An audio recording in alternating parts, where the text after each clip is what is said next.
teile on täna ja homme tunni andmas selle uue emakeeleõpetuse looja professor Martin Ehala.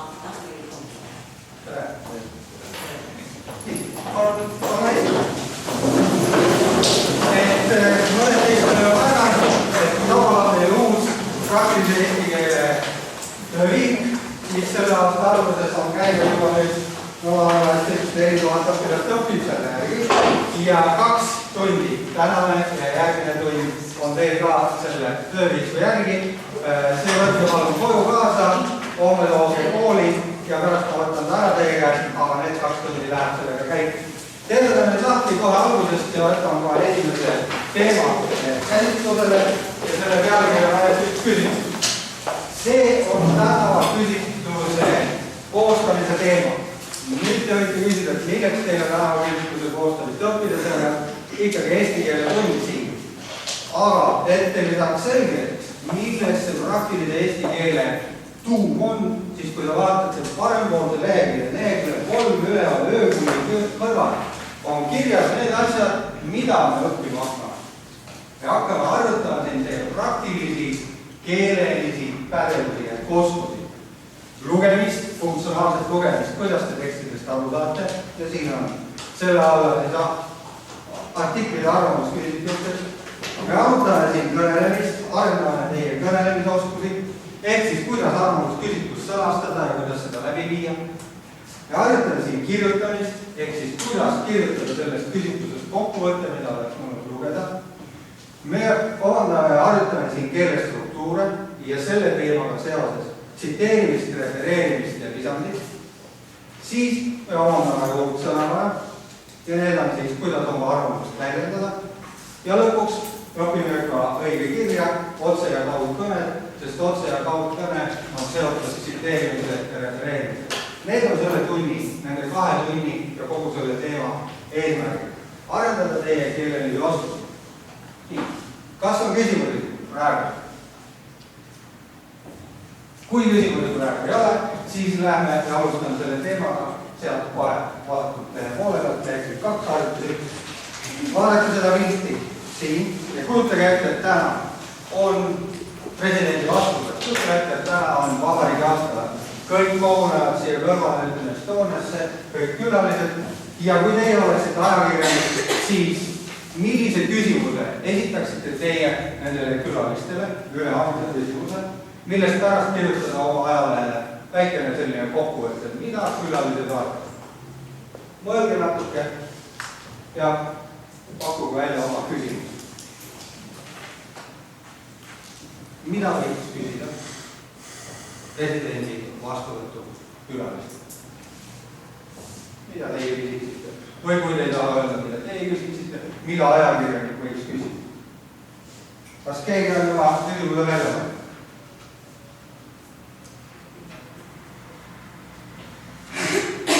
Kuna te nimesid ei tea, siis ma lihtsalt võtan siit nimekirja järgi, kui vabatahtlik ei ole. Kas on kellegi küsimus välja pannud? Teil on? Ei ole veel? No, aga mõelge. Nii, palun julge. Mida võiks küsida presidendi vastuvõttu? Liigutage oma väiksed välja arvake. Mõelge. Kui te ei oska otse küsimust, siis mis valdkond see on, millest võiks nende inimeste käest küsida? Vaadake siin Mark Soosa ja Signe Kivi. Mis valdkond see võiks olla? No palun neid, kas teie? Kuidas on teie töösuhted? Aha, jah, täiesti kena küsimus. Küsida, kuidas teile meeldib see tänane vastuvõtt? Väga hea küsimus, küsida kõigile. Sobib hästi näiteks Õhtulehte. Palun, mida teie arvate, mida võiks küsida?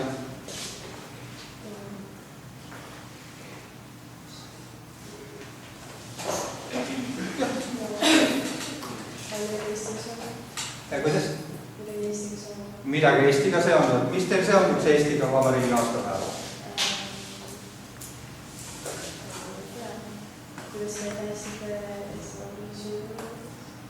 Ja sobib seegi küsimus, et siin oleks hea küsida, kuidas teil peres tavaliselt seda teete, sest see päeval on kõik, eks ole, presidendi juures. Mida teie arvaksite või küsiksite? Et mis on praegu Eesti Vabariigis hästi ja mida tuleks muuta? Jah, see on väga hea küsimus, sobib pärast kirjutamiseks Postimehes, Eesti Päevalehte või ühesse sellisesse tõsisemast ajakirjanduse väljaandesse. Teil on mõningad mõtted nii ühe kui teist sorti ajakirjanduse jaoks, aga nüüd võtame selle harjutuse 2, kus tõesti on üks ajalehes ilmunud samasugune küsitlus, mis tehti 2009. aastal presidendi vastuvõttel. Lugege see lihtsalt läbi ja pange tähele siis ja mõelge välja, kelle vastus teid kõige rohkem huvitab ja kelle vastus kõige rohkem meeldib. Mõni minut lugege seda lõppu läbi ja otsustage, kelle küsimused teile meeldib.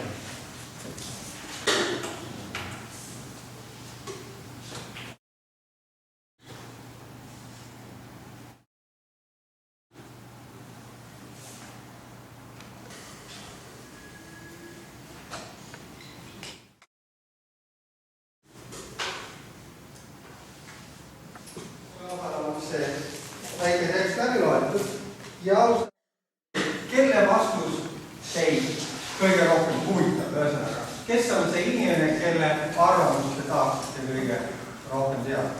Ja palun, Keri.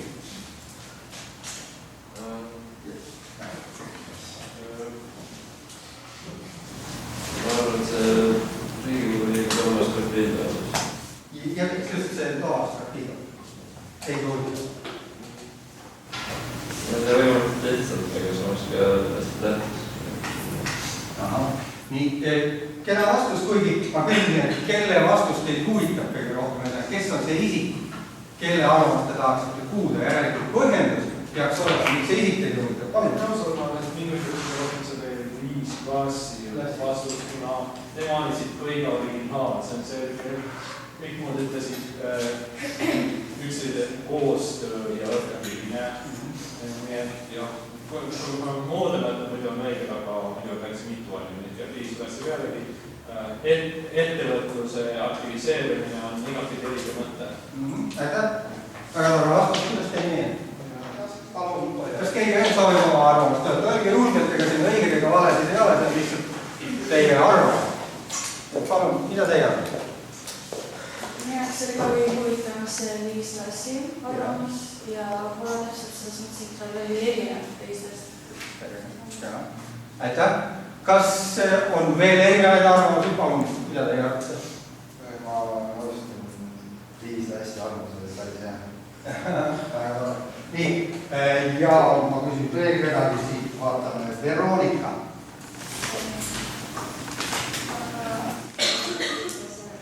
Liis Klassi arvamus.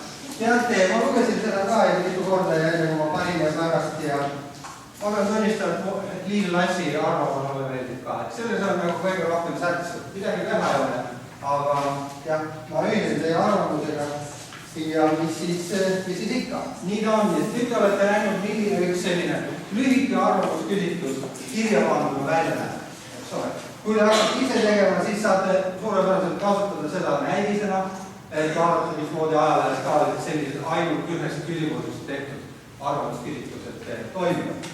Aga nüüd läheks siis uue teoreetilise teadmise juurde, et see on siin paremal leheküljel 3 üleval arvamus. Mida siis see arvamus ikkagi on? Ja selleks kõigepealt lugege läbi see lühikene tekst siin.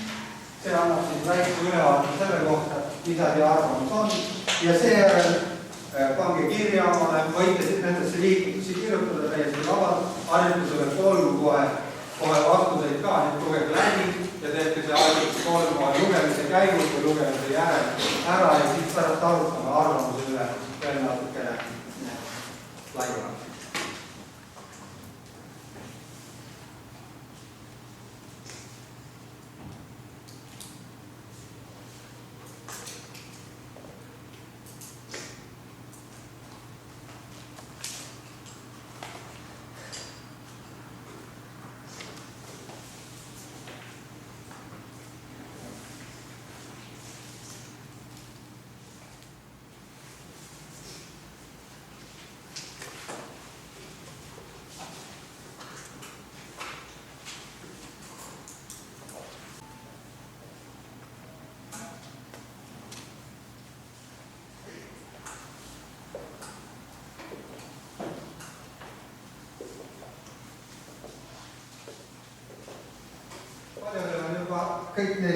ilusti olemas, ma arvan, et alustame analüüsiga ja teised lõpetavad siis suulise analüüsi käigus, kui peame vastama siis vastavalt tunde järgi.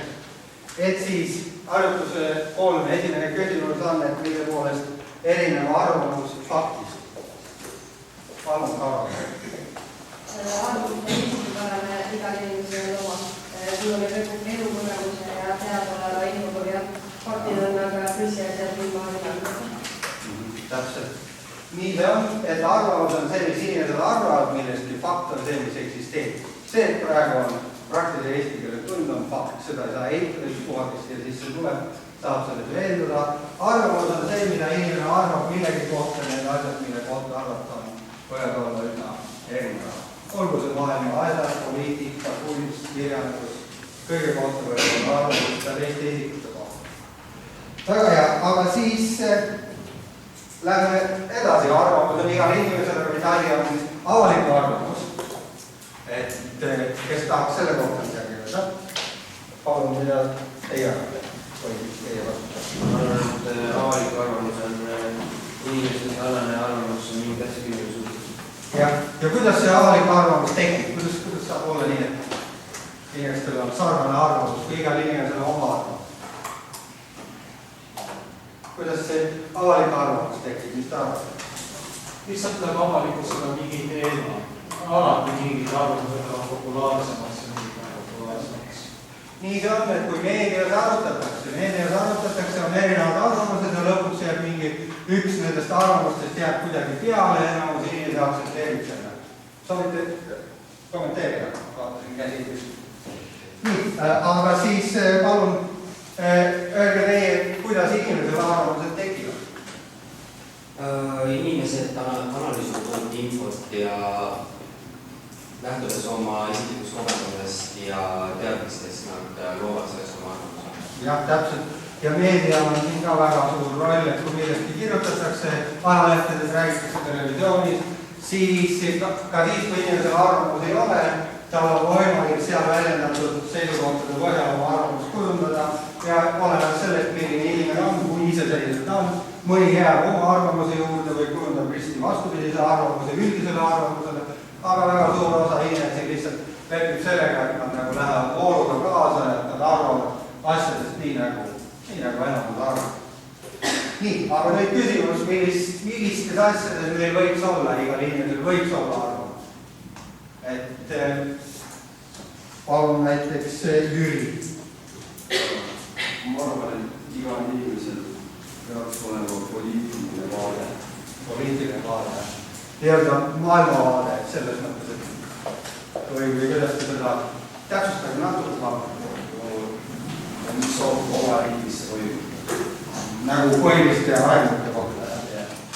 Nii, ja ma arvan, et parem üldistada näiteks, et arvamus võiks olla kõikides asjades, kus ei ole kehtivat relevantset fakti selle teema kohta. et seal võiks kohe olla igale arvamus. Ja näiteks, et mis on 2 + 2, selle kohta ei saa olla. Aga mingi subjektiivsed asjad. Kas keegi tahaks vaielda? Selle 2 + 2 selle kohta see ei ole arvamus. Tõenäoliselt on see fakt, kuigi vähemalt see asi, mida me kõik oleme harjunud võtma, et paralleelselt sirgede lõiku oleme harjunud faktiks pidama, tegelikult on olemas ka teistsugune geomeetria, kus nad lõikuvad, nii et see, mis on arvamus ja fakt, ja palun tahate teema. Aga et minu arvamus selle kohta on see, et inimesel peaks olema arvamus sellistes küsimustes, mis võivad mõjutada selle isiku elu otseselt. Et kui sinust ei puutu, siis arvamus pole vaja. Tegelikult, kui seda mõjutada ei saa. Ja üks võimalik arvamus, kas keegi tahaks vastu valida? Kas inimesel peaks olema arvamusel ainult neid asjad, mis teda ennast puudutab, või peaks olema ka arvamusel midagi kogu kohta? Demokraatlik ühiskond ei saa toimida, kui inimesed ei ole ülevaadet ja arvamust ka teemade kohta, mis ei puudu temasse. Nii, kuidas teised arvavad? Meil on 2 arvamust siin. Üks ütleb, et ainult ennast puudutab arvamused, teine ütleb, et peab olema arvamus ühiskonna asjadest laiemalt. No, või on veel arvamusi? Oota, kuulame teisi ka, ei saab palju rääkida. Nii, kas tahab keegi täiendada, lisada või võtta sõna ühelt või teiselt poolt? Kas kellelgi on arvamus nende 2 arvamuse kohta? või puudub teistele arvamus? Et meil on siin 3 noormest, kellel on arvamus, millest käed on kõrgelt tõstida ja teistel ka arvamus. Jah, ole. Minu meelest on asjad nii, et kindlasti peab olema nende sellised arvamus, mis sinusse puutuvad, aga kui sa elad demokraatlikus ühiskonnas, siis kõik asjad, mis sellesse puutuvad ka sinusse, et see automaatselt tähendab, et sul peab nendes asjades oma arvamus olema. Nii. Nüüd ma olen teile vahel, jah?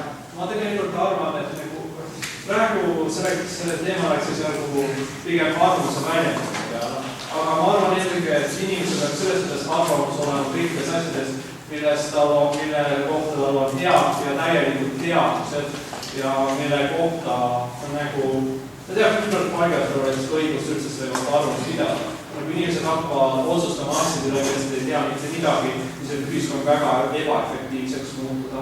Ja see on väga huvitav arvamus, meil on 3 juba üsna erinevad, teatud mõttes erinevad tahku ja 3 just. Aga mul on seda öelda, et tegelikult, nagu me oleme näinud viimati, siis kui inimesel on arvamused absoluutselt kõige kohta demokraatias, siis juhtub näiteks niimoodi nagu Kreekas, kus poliitikud, et jääda näiteks oma kohale, on pidanud tegema populaarseid otsuseid, et ise oma töötusid säilitada. Jah, ja siis? See viib igasugust asjade majanduskriisideni, sellepärast, et nad soovivad oma tööpostile jääda nii kaua kui võimalik. Aga et nende poolt hääletada, siis peab olema lühiajalist head muutumist näha. Aga üldine ühiskond ei suuda hinnata pikaajalisi mõjusid. Jah, sellega ma olen ka täiesti nõus ja olen teinud meie sellise väikse arutelu kokkuvõtte siia, et kuidas võib kasvõi selle kohta, mille kohta peaks olema arvamus, olla terve rida erinevaid arvamusi ja ma ei tea, kas siin klassis ühist arvamust veel on. Üks seisukoht, et ainult ennast puudutavad asju, teine ennast ja ka ühiskonda puudutavad asju, 3 vaid asju, milles on olemas kompetents, et siis see on küll natuke teise kategooria nagu määratus, sest kompetentsus võib olla enesesse puudutavates asjades, aga võib-olla mitte kõigis ja sama ka ühiskonnana. Nii et me näeme, et selle arvamuse kohta on üsna palju erinevaid arvamusi, aga sellega me rohkem praegu kaugele ei lähe. Aga arvestage seda, kui te hakkate selle oma arvamusküsitluse jaoks seda üht küsimust välja mõtlema, mõelge kõigi nende selliste tahkude kohta, kui te seda küsimust välja mõtlete. Ja nüüd ongi siis aeg tutvustada nii-öelda juba seda, mis homseks tööks jääb, kuigi võite olla kaugelt läbi, tervet lehekülg ja vaatame lehekülg 4. Ja see ongi selle teema põhiline õppeelement on tänava küsitlus. Tänava küsitlus tuleks teil enda läbi viia paarist töös. Te peaksite küsitlema inimesi, osa võivad olla sellised tuttavad inimesed, aga ma soovin küll, et te läheksite tõesti tänavale, paneksite ennast proovile ja küsiksite kas või 1 või 2 võõra inimese käest ka oma küsimuse. Ja teete seda paarist tööna. Siis, kui te olete selle ära teinud, täna läheb peale tunne ja õhtul kodus, siis te tulete oma hommikul tagasi siia ja olete juba maha kirjutanud kõik need vastused nii-öelda puhtale paberilehele ja ka nende inimeste kohta, mida nad ütlesid, kes nad on, näiteks küsite oma klassijuhatajad, siis panete kirja klassijuhataja nimi ja reaalkooli õpetaja. Küsite tänaval inimese käest, ta ütleb teile, et ma olen Mart Pensionär, siis panete kirja Mart Pensionär, satute äkki olen Riigikogu liikme peale, siis panete kirja Toomas Torpido, Riigikogu liige. Et siis sellise info te peaksite saama igalt küsitletaval, et siis mida ta arvab teie küsimuse kohta ja kes ta selline on. Mis siis, kui need isikud võivad anonüümseks jääda? Kui nad tahavad anonüümseks jääda, siis nad ütlevad seda teile, et soovin anonüümseks jääda, siis te kirjutate anonüümne keskealine meeste rahvas. Seda, milline ta välja näeb, seda ta ei saa anonüümseks jätta, kui te just telefoni ei hakka küsitlema. Aga kui te tänavale lähete, siis te ikkagi näete, kes ta selline on. Niisiis, see asi tuleks te teha peale tunde, umbes 5 inimese käest, võib-olla ka rohkem, aga mitte väga palju, küsida oma küsimus, selle küsimusele mõtlevad nüüd nahkusaadavast välja, iga paar mõtleb oma küsimused ja kui tulete homme tundi, siis on teil toormaterjal olemas, pärast hakkavad järgmises tundis selle toormaterjali põhjal tegema vaat umbes sarnast artiklist, nagu me lugesime, ainult üks küsimus. Kas teil on küsimusi selle projekti kohta? Momendil. mis kuupäevas see tuleb? On hommikuks. On hommikuks, nii kui tunnid läbi saate, lähete ja küsite oma küsimused ära. Nii et ei ole siin midagi väga keerulist, see on tegelikult 20 minutit. Aga selleks, et see asi teil välja tuleks, et ei satuks mõne maniaki otsa seal täna, siis loege läbi selle teksti nõuandeid tänava küsitluse läbi viimisest. Ja siis vaatame, kas te olete sellest aru saanud, seal on natuke tausta hinna. Olete jõudnud läbi loega. Et kas teil on enda küsimusi selle testi kohta või mis siin oli nende nõuannete kohta või tekkis äkki mingi küsimus veel juurde, millele siin ei vastata? Et kui on küsigi juurdesti, see on lihtsalt selleks, et meil tekiks, me arutame neid nõuandeid selleks, et meil tekiks ettekujutus, kuidas seda kõige parem läbi viia. Ega nüüd võõra inimesi juurde minek ei ole kerge, aga ühe korra teete ära, kunagi elust tuleb ette, siis on hea.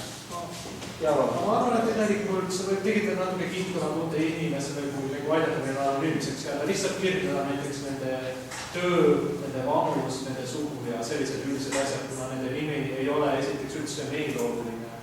Ja teiseks see on nende anonüümsuse piir, teate määra. See on täiesti põhjendatud arvamus, nii et seetõttu ma ei eeldagi, et te perekonnanime peaksite küsima, aga tavaliselt on ikka Rein või Peeter või Malle või keegi, aga võite ka lihtsalt öelda 45-aastane naiskodanik või keskealine.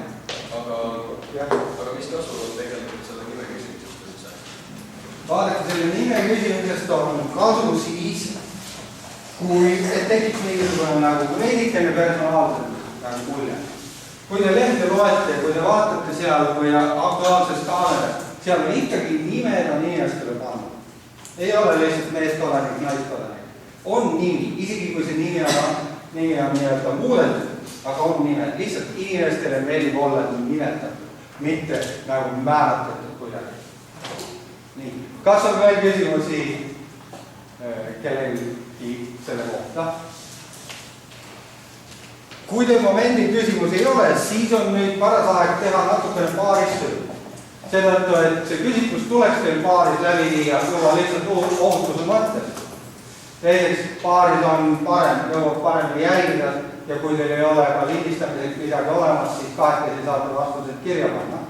Nii et nüüd järgmine asi, kui me alustame, te valite omale paarilised, kellega te soovite selle küsitluse täna läbi viia, siis te mõtlete kahe peale välja ühe küsimuse, mis on üleüldse teie selle küsitluse tuum. See nagu siin ainult üks küsimus, teil on ka umbes nagu ainult üks küsimus. Mõelge hea küsimus välja ja need soovitusi on siin leheküljel 3 ka, mida tasub küsida, mida ei tasu küsida. Eks ole, ei tasu küsida mingit sellist väga lihtsat küsimust, millele vastus on jah või ei. Küsige küsimust, mille kohta tuleb arvamus, mida oleks pärast lehelugejal huvitav lugeda. Nii et paaristöö esimene asi on see, kui te olete oma küsimuse välja mõelnud, siis vastastikku harjutage ka seda, kuidas pöörduda, sest harjutamine teeb meistriks, lihtsalt teineteise peal pöördute teineteise poole, et vabadage, kas ma sain teie poole pöörduda, et selgeks, et meil on küsitlus ja tahaks küsida küsimuse. Harjutage seda teineteise peal, liikuge siis pärast ringi, teiste käest võite küsida, kui te tahate minu peale harjutada, võite tulla minu peale harjutama seda. Vaadake ka, kas kõigil on selline telefon, millega saab lindistada ja proovige nii teha, et teil oleks paari peale üks selline telefon. Ja kui seda ei ole, saab paberi ja piiriga ka täiesti hakkama, kuigi diktafon on väga huva. Kas on paaristöö kohta küsimusi? Kui teil selle paaristöö kohta küsimusi ei ole, siis põhimõtteliselt meil on selleks jäänud nagu 10 minutit aega, leidke omale paariline, umbes 5 minuti pärast ma küsin mõne paari käest, et millised küsimused olete saanud ja siis saate veel aega harjutada läbi seda pöördumist.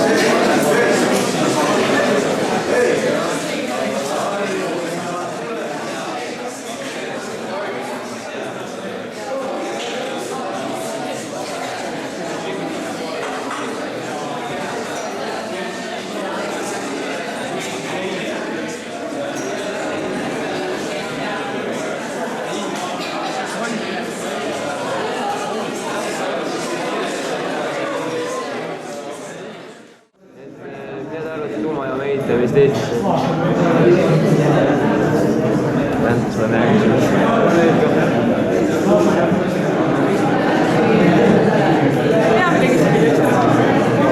Me improviseerime, et eks päeva peale tuleb. Mida teate ja arvate uuest põhikooli ja gümnaasiumi seadusest?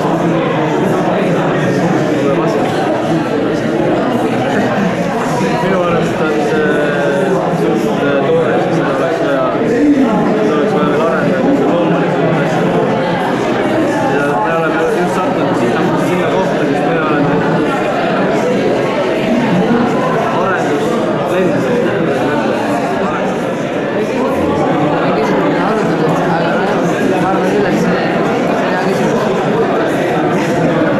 Paljud näiteks Ameerikas on terrorismiga palju kokkupuuteid, siis me küsime Eesti inimestelt, kas ka Eesti peaks olema ohustatud terrorismi eest, kas teaksite?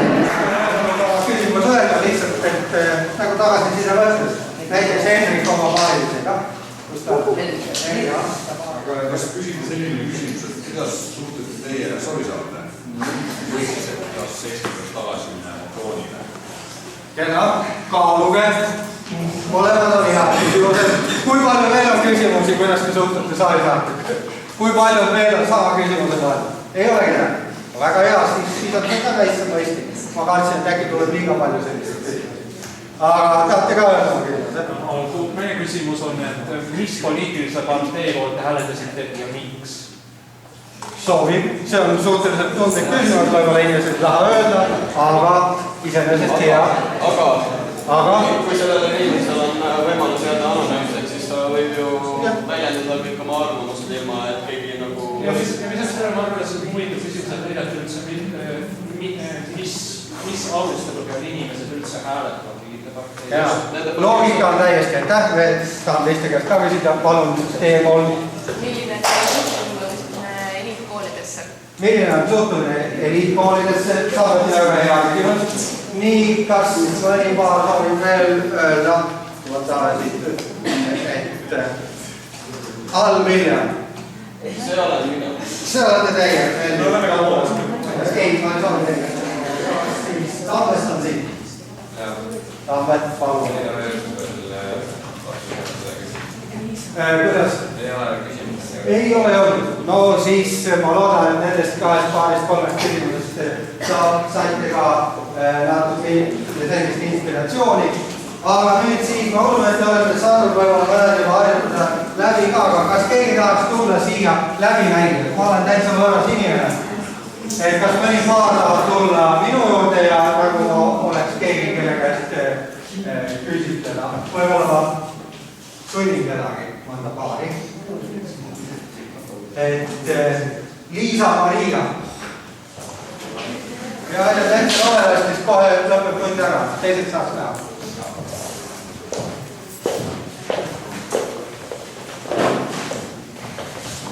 Kas me tohiksime teid kinnitada, kui me teeme täna küsitlust, et meil oleks teile üks küsimus?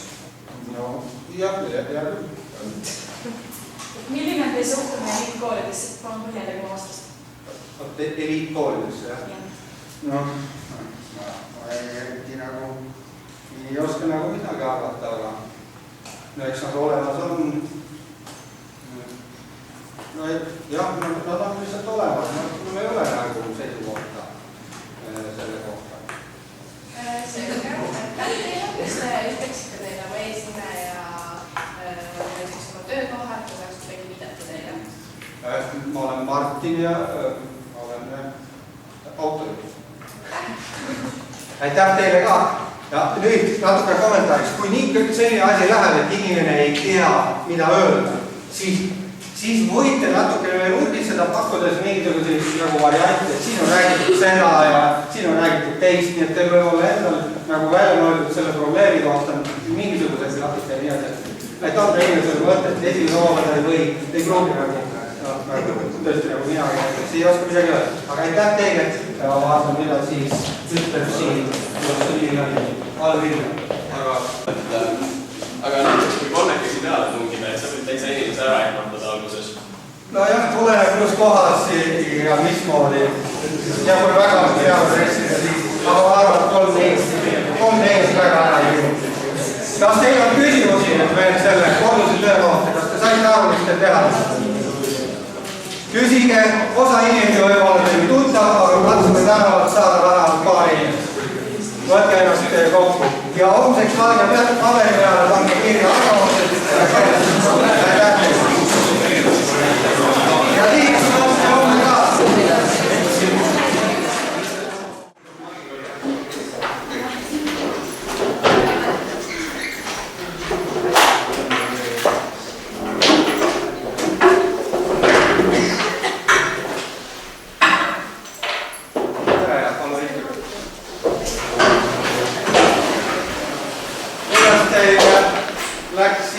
Küsitluse läbiviimine.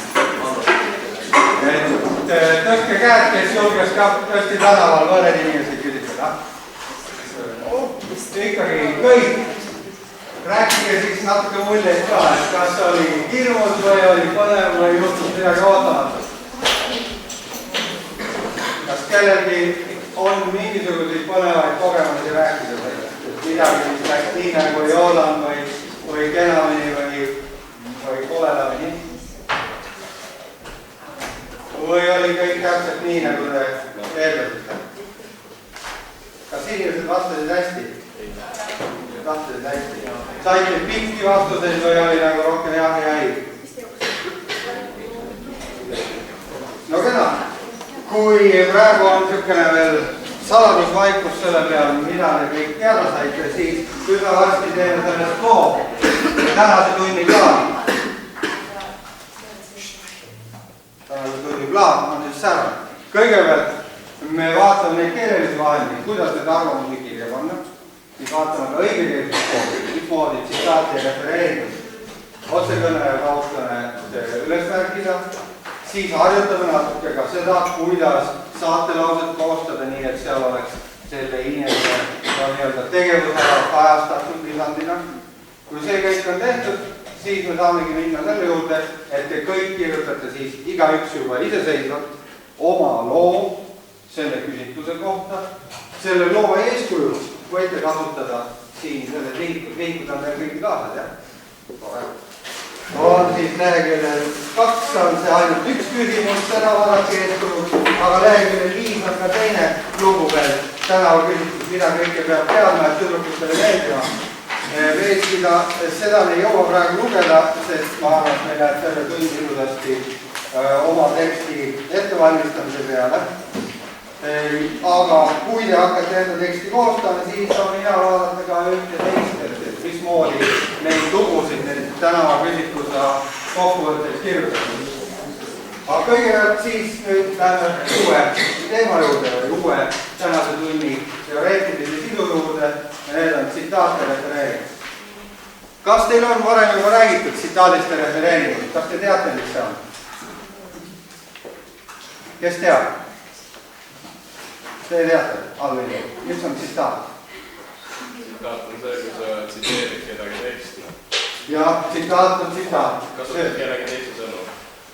Ei ole veel, läheb sinna poole, see on nagu üldiselt on enam-vähem nagu täpselt, aga see ei ole ikkagi päris õige. Sellest refereering on ka, kui sa annad edasi midagi, mida keegi teine on öelnud. Tsitaat ja refereering, mõlemad annavad edasi kellegi teise arvamusi ja mõtteid. Ehk sellepärast, et see on otsekõne. Ja nüüd hakkab juba minema natukene asjale lähemale. Et tsitaadi ja refereeringu põhiline fundamentaalne erinevus ja seda meil läheb vaja elus. Ma loodan või ma arvan millegipärast, et suurem osa teist läheb ülikooli. Ja ülikoolis tulete kirjutada igasuguseid kirjalikke töid, teaduslikke, bakalaureuse töid, magistri töid, mõned kirjutavad teist doktoritöid. Seal on tsiteerimine ja refereerimine üks kõige alus põhimõte, täielik selline oskus, mida iga akadeemiline inimene peab teadma. Ja seetõttu peavad need reeglid on selged. Hea, kui need reeglid saavad juba gümnaasiumis. Niisiis, tsiteerimine ja refereerimine on viitamine kellegi teise mõtetele. Kellegi teise mõtete edasi andmine. Ja selleks on 2 viisi. Tõesti, refereerimine ja tsiteerimine. Tsiteerimine on säärane mõtte edasi andmise viis, kus kõik antakse edasi täht-tähe, sõna-sõna, täpselt sellisel kujul, nagu inimene seda ütles. Või siis, kui te tsiteerite kedagi kes on kirjutanud midagi, mingit artiklit, siis te võtate sealt sellest samast tekstist selle lõigu, mida te tahate tsiteerida, või lause või isegi pool lauset, võtate selle välja sealt raamatust, kirjutate maha, teete copy ja paste ja panete ta oma teksti sisse ja kui tema on tsitaat, ehk kui te olete võtnud ta üks-üheselt, siis ta käib alati jutumärkides. Nüüd, see sarnaneb teatud mõttes otsekõnega, aga see ei pruugi alati nii olla, eriti kui te kirjutate teadusteksti, siin võib tsitaat olla nagu muust teie tekstist täiesti erandatud seal vahel üks lõigukene, tavaliselt need taandad on kahel pool, aga alati on jutumärgid. Ja tsitaadil peab olema viide, kui ta on võetud kuskilt raamatust ja see viide peab olema absoluutselt täpne, ehk siis raamatu täielik biblioandmed, aga see ei ole täna te nagu tunni teema nii palju, sest kirjalikult tsitaati me ei vaata, ja lehekülg. Suulisel tsitaadil on täpselt sama asi. Kui te olete selle võtnud oma diktafoni peale või kui te olete üles kirjutanud ja täiesti kindel, et see, mis te üles kirjutasite, on sõna-sõnalt see, mida ta ütles, siis te võite seda tsiteerida. Kui ta rääkis teile ja teie konspekteerisite, panite midagi kirja, siis te ei saa tsiteerida, sest võib-olla te asendasite seal ühe sõna teise sõnaga. Ja natukene mõte muutus, te panete kirja ja panete sinna juurde, Martin Ehal ütles, pool on jutuvärgid ja siis tuleb lause. Martin Ehal loeb, vaatab tagasi, seda ma ei öelda. Ja tuleb hakkab teie kallale riiendama. Ühesõnaga palun tehes vabandamist või midagi säärast, kui asi ei lähe käest ära. Niisiis, see on asi, mis peab olema alati tähtis. Kui võtate raamatust, ka kõik kirjavead tuleb üle kanda tsitaadi puhul. Ja kui te võtate suulist kõnet, siis jah, ja öö. No, kui inimene ei suuda sujuvalt rääkida, need võite ära koristada. Aga sõna-sõnalt tuleb edasi. See on siis tsitaat. Ja tsitaadi puhul on alati tõesti niimoodi, et see käib jutumärkidesse. Seal ees on siis tavaliselt mingisugune saate lause, keegi mingi end, kas ütles, ja siis on pool, on täpselt nii nagu otse kõne puhul, ja siis tuleb see tsitaat, mis iganes. See siis on ka, see algab suure käega, see on lõpus punkt, tõsivärk või jõuvärk vastavalt sellele, milline see lause on. See on tsitaat, alati sõna-sõnaline. Refereering annab edasi ka selle inimese mõtteid, keda te olete küsitlenud või kelle tekstide raamatust olete lugenud. Ainult selle vahega, et te sõnastate selle ringi. Ja nüüd see vahe on tõesti täpselt selline, et te ei tohi tsitaati panna refereeringu pähe. Te ei tohi teha niimoodi, et enne ütles, et ja siis panete selle lause ja see lause on sõna-sõnalt see, mis ta ütles. Sellisel puhul see on tsitaat ja see peab olema lõppenud. Selleks, et ta oleks refereering, selleks te väljendate selle oma sõnadega teistmoodi. Jätate midagi kuidagi, tõmbate kokku, mõtet ei tohi muuta, aga sõnastust tuleb muuta. Nii et refereeringu puhul on siis niimoodi, et enne ütles, et ja siis tuleb tsitaat siin. Mitte tsitaat sellisel juhul, aga tema mõte, ma parandan selle ära, et teil ei jää vale mulje, et siis autori mõte. Autori mõte teie oma sõnadega, sellest teie lausest. Tema ütles, et või tema arvates on.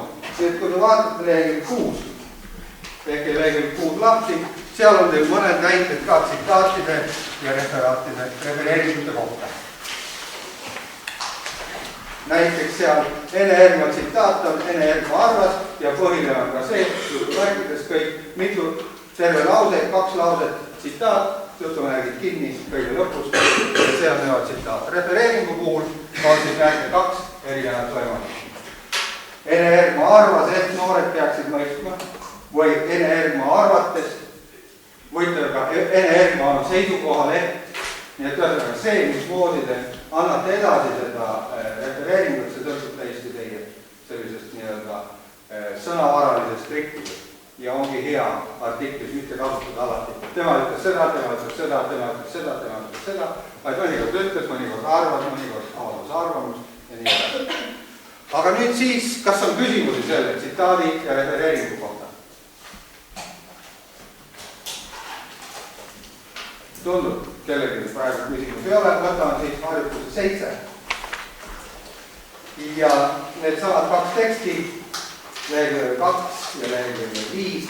Otsige sealt 2 tsitaati ja 2 refereeringut joonige alla. Selline lihtne kontrollharjutus selle kohta, et sa oskad leida tsitaate ja refereeringut.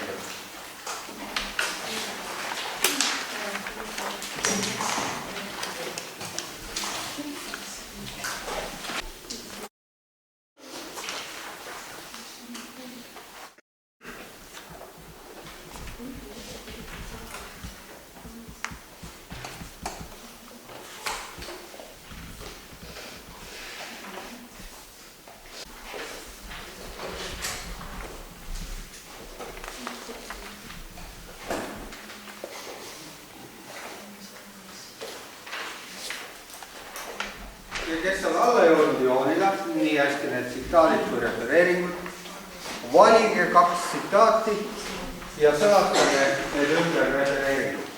Ehk siis võtke oma alla joonitud tsitaatidest 2 ja sõnastage neid siin sõnasharjutuses 7 punktiivjoone peale ringi refereeringud. Nii, aga mis seal ikka, et võtame nüüd ja loeme ette mõned näidised teie tööst tsitaatide muutusest refereeringud. Et palun Liisa-Maria. Et jah, kõige tsitaat vähemalt tsitaadi alguset oleks üle näha, kus ta hakkab ja kuidas saate laua. See tekst, kus on praegu Eesti jaoks on olulisem, et see on laulda tänavad ja hinnad on tähendab olulisem selline kokku panna, kus on nüüd Eestis kipuvad seda aega ja kulustada. Ja teie refereeringuna on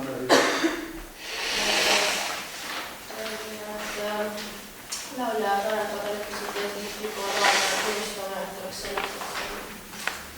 Tanel Padar ütles, et eestlased kipuvad aeg-ajalt tunnustama, et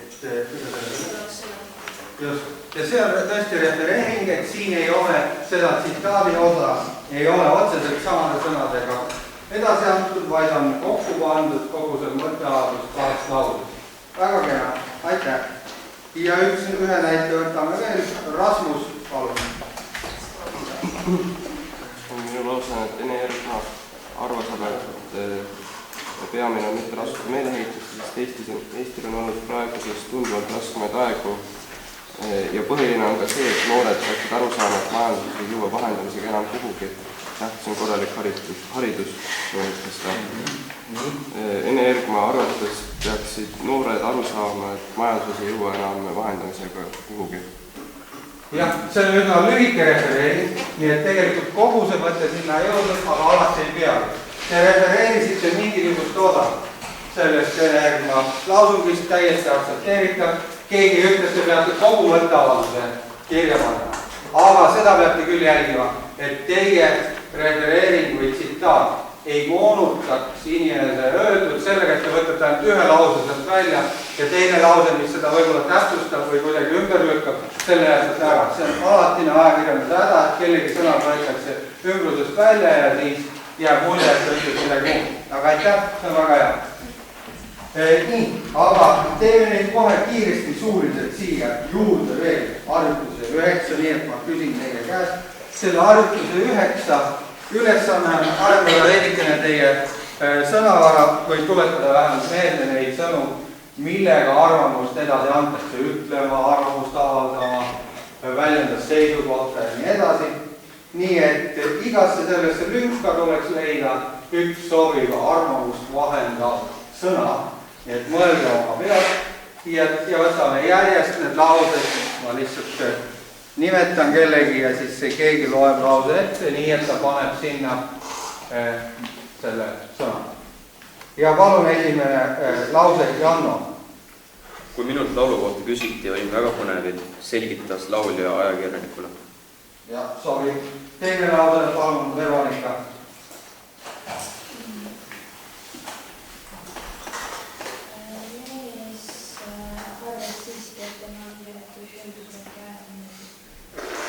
Jah, sobib kenasti. Kolmas lause, palun, Henri.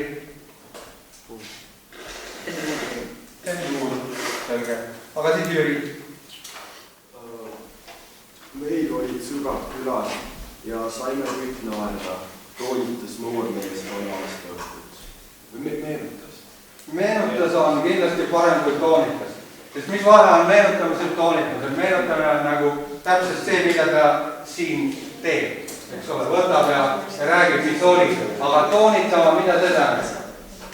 Kes oskab öelda, mida tähendab toonitama, kui see on arvamuse vahendamisega seoses? Rõhutama, just täpselt, et ta nagu ütles midagi veel konkreetsemalt üle. Väga hea. Liigume edasi, 4. lause ja palun Eeva. Tema arvates on eneseiroonia terve ühtsusele. Jah, ma arvan, et see on väga hea ja sujuv lause, sobib heasti. 5. lause, palun Maria. Sõbrad ütlesid, et ta on õnnesõnnis sündinud. Aga selline täiesti traditsiooniline sobib, aga keegi ei ole seda sõna veel pakkunud. Nii. 6. lause, palun Mark.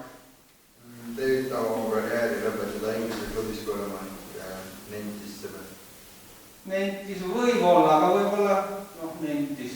Nentimine on umbes selline, et seal on nagu väike kahtluse või väike nagu natuke veidi mööndmisega. Sobi, kuigi ma ise võib-olla ei oleks valinud päris säärast sõna, aga ilmselt ta võib-olla isegi ei tarkaks silma, kui ise loeks.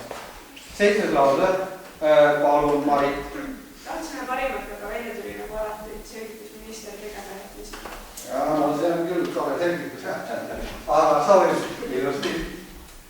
Ja 8. lause, palun Mattias. Oleks ma teadnud, et nii peab olema sinna öelnud, et kahetses nii joomasena. Jah, sobib väga kenasti siia. 9. lause, palun Herman. Ja Eestis kindlasti tugevat maailma asjad.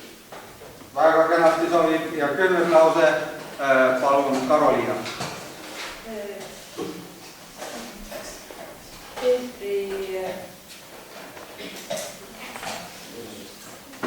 Peetri arvates peaks oluliselt vastama töökoolitusele.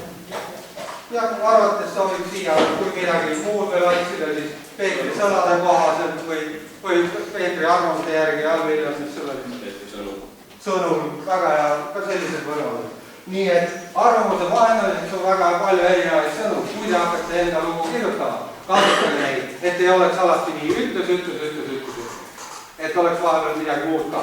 Ja nii palju ma ütlen teile veel, et kui te teete asjad valmis teete, siis need asjad, need arvamuse vahendamise lood, korjan kõik kokku ja õpetaja otsustab, kas paneb teile sellest hinde ka või ei pane. Nii et see võib-olla on hindeline töö, aga me ei ole seda omavahel kokku leppinud. Nii et arvestage kõiki neid asju, tsiteerimise täpsus, kõik neid arvamuse vahendamise sõnavara, mitmekesisus, kõik need asjad on kaalukad asjad selle teie loo õnnestumisele, nii et mõelge sellest. Ja nüüd järgmine asi, mis ka selles samas loos on oluline, vaadake lehekülg 7, eks ole, kus hakkab see iseloomustamise osa. Ja see iseloomustamise osa puudutab seda, et kes mida ütleb ja kes see inimene on, kes ütleb. Sest kui me kirjutame ajakirjanduses, meedias midagi, siis inimesed tahavad teada, kelle arvamus see on. Kui need avaliku elu tegelased, siis pannakse sinna tavaliselt mingisugune selline iseloomustav fraas ette ja see on tavaliselt lisandi kujul, aga see, mis see täpne lisand on, ei ole tänasel küll teema, lihtsalt vaadake neid näiteid siin. Esimene näide kohe. Roheliste erakonda kuulub Riigikogu liige Toomas Trapiga. See alla joonitud osa iseloomustab Toomas Trapiga. Kui te olete teinud oma küsitlust läbi viinud, siis ma usun, et te olete saanud ka inimeste käest mingid selliseid selgitusi selle kohta, kes nad on ja kui need on tuttavad inimesed, siis te teate isegi, kes nad on ja võite ise panna nendele laiendid sinna juurde ka, teades, et kas ta on teie kooli õpetaja või kui ta on teie isa või ema olnud, et siis te teate ka, kus ta töötab ja kes ta on. Või see teine näide, president Arnold Rüütel. Nii et need selliste fraasidega on võimalik siis iseloomustada seda, kes mida ütleb. Ja mõnikord võib see iseloomustus olla üsna pikk, kui te vaatate number 5. näidet. et siin on Jaak Aaviksoo kohta ja Aaviksoo on elus nii palju jõudnud teha, et tõesti võib öelda füüsikaprofessor, teaduste akadeemia akadeemik ja poliitik, mitmekordne minister ning Tartu Ülikooli endine rektor Jaak Aaviksoo arvab. Et kui tahta, on võimalik teha mõne inimese kohta üsna pikk säärane iseloomustus. Ja siin on siis mitu lisandit järjest, mitu sellist iseloomustavat fraasi ja sellisel muul need eraldatakse omavahel omaga. Nagu kõik korduvad lause liikmed, ma usun seda, et teab. Ja te võite panna sellega järele, eks ole. Jaak Aaviksoo, füüsikaprofessor, teaduste akadeemia akadeemik ja poliitik, mitmekordne minister ning endine Tartu Ülikooli rektor arvas. Ja sellisel juhul, kui te selle lisandi panete järele, siis te peate selle eraldama eest ja tagant omaga. Nii et need on sellised hästi lühidalt need reeglid, mismoodi see iseloomustus toimib. Et see natuke veel paremini meelde tuleks, keerame lehte. Ja harjutus 11. Siin on kõige olulisemad lisandireeglid kirjas ka see, mida teil tõenäoliselt tänase loo kirjutamise juures vaja läheb. Harjutuses 11, 4 reeglit. Ja lihtsalt vedage jooned reegli juures näite juurde, aitab teil natuke reeglid meelde tuletada ja valmistada ette selle loo kirjutamiseks. Teil on näidata palju, et esimene reegel, millise lause juurde see käib? Ees lisandub komaga ei eraldata, ülikooli või Tartu asub ema ja kalgult. Väga kena, õige. Teine lause ja palun, Oliver Mattis, kuhu te läheb? Järellisandid eraldatakse komadega.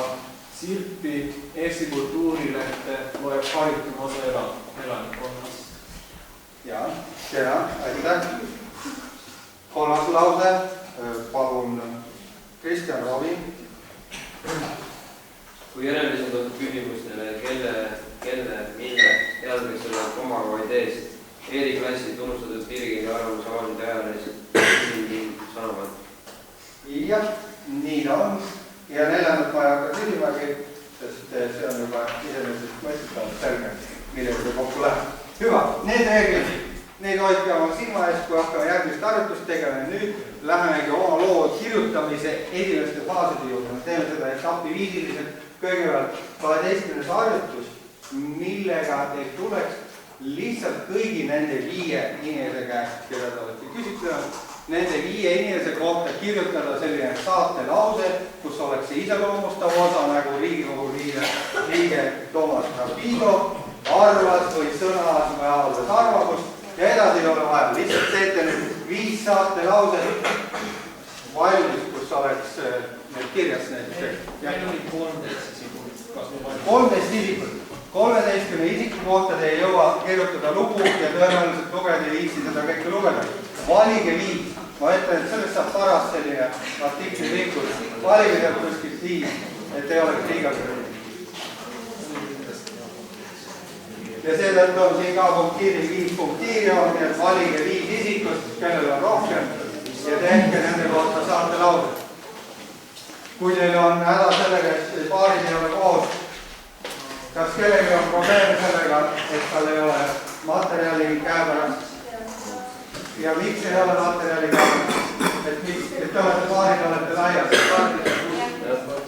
No jah, aga siis ei jää muud üle, kui tehke nii, et paarid oleks koos.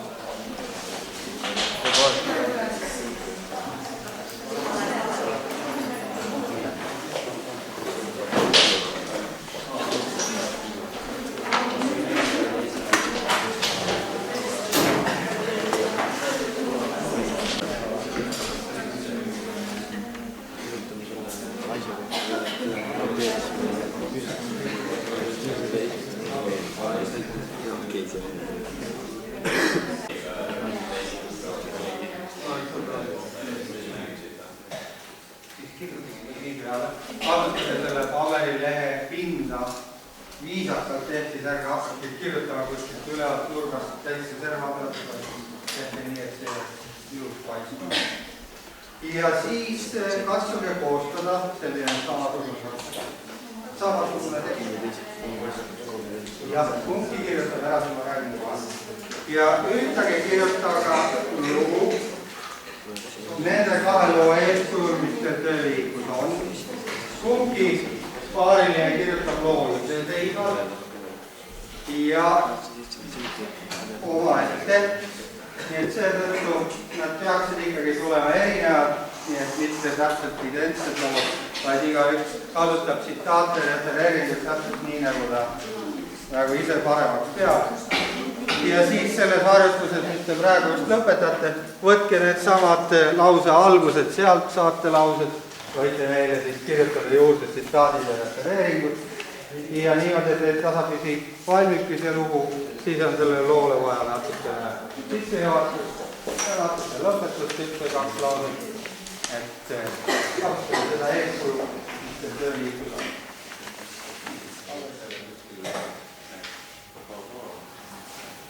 Et see ei ole lihtsalt raport küsimus, vaid see on ikkagi midagi, mida lugejal peaks olema mõnus lugeda. Keegi läheb kuhugi interneti ajalehe lehele, näeb seal keegi ajakirjanik teisest küsimusest. Nii nagu see küsitlus näiteks, mis on lehekülje 2 õhtulehekülje.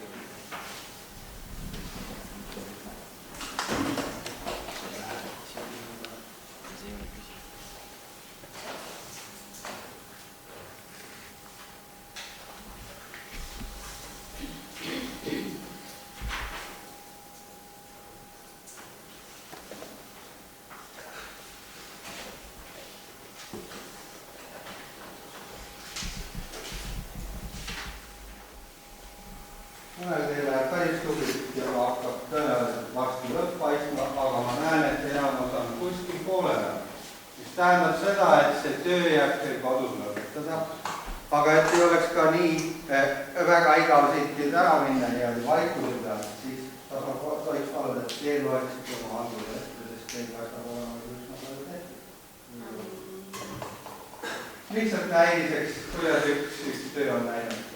See ma saan aru, et see on teil tunnis ja see on teil köögis lõpetasi ja kahvid, aga ikka. Võib-olla oleks aga paistab püsti nõutud, et siin on mitte nagu autor ja töö ja võib-olla ka tänavaküsitlus, kuidas inimesed suhtuvad eliitkoolidesse? Viimasel sügispäeval käisid Tallinna Reaalkooli noored linnas, küsitlesid meeldivaid möödakäijaid aktuaalsel teemal. Kuidas suhtuvad Eesti kodanikud eliitkoolidesse, kas neil on mingisugust erinevust võrreldes tavakoolidega? Laas, vanem pensionär arvas, et eliitkoolide olemasolu on positiivne ning väitis ka seda, et enda lapselapsed õpivad ühes neist meelsasti. Lapsevankriga noor naine Marge leidis, et eliitkoolid toovad lastele palju stressi, sest pidavalt käib võitlus selle eest, et olla teistest parem. Ja siis... Aga aitäh, see oli väga kena algus ja väga loetav lugu ka.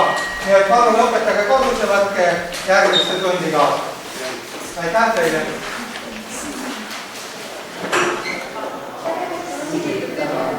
Ja.